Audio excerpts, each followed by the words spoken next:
I'm just thinking about free will again, and of course I've been prompted by it, by something, and it's this barge again. I've showed you this barge before. This barge is called Will, if you can see that.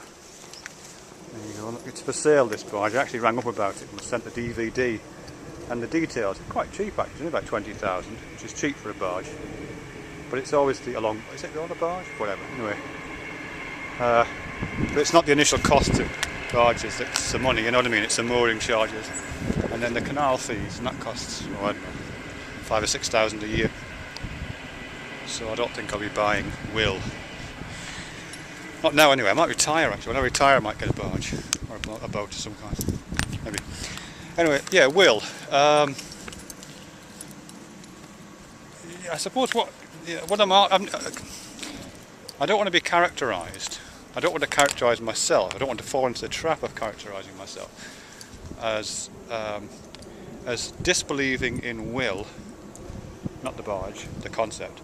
Disbelieving in will, therefore being entirely wedded and committed to determinacy. Because I don't think those are the choices.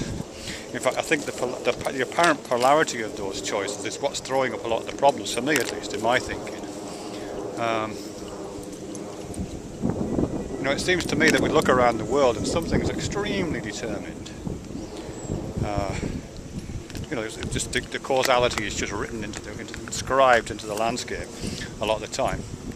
You know, you drop something, it falls to the ground. You push something, it falls over. All that kind of completely determined action is surrounding us.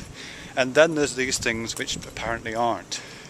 Usually animate objects, but not exclusively. You know, things like the weather, very complex systems also don't display obvious causality.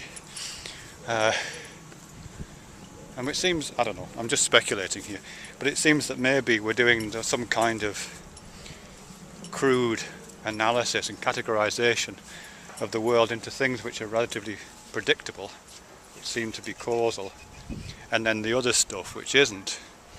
And we're giving the names of the causal stuff, we're allocating the word determinacy to the evidently causal, and we're allocating some version of free will or agency or something like that to everything else.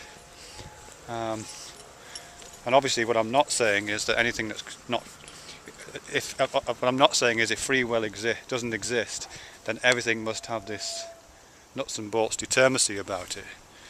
I don't think that's right either, really. I just think that the categorization system is incorrect, that both terms are wrong, or inadequate, or are aggregates of more fundamental processes, smaller processes, more networked processes, chaotic processes or whatever, you know.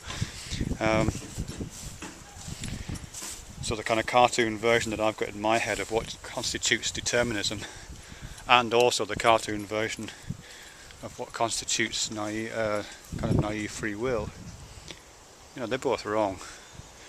When I say cartoon, it's not because I'm stupid, although I might be stupid.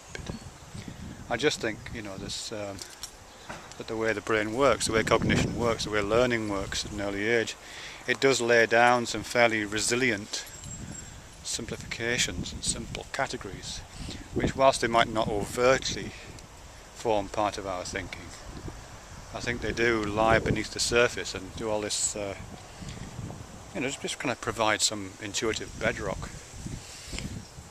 So yeah, so just to recap, I'm not buying the canal boat yet, even though it's called Will.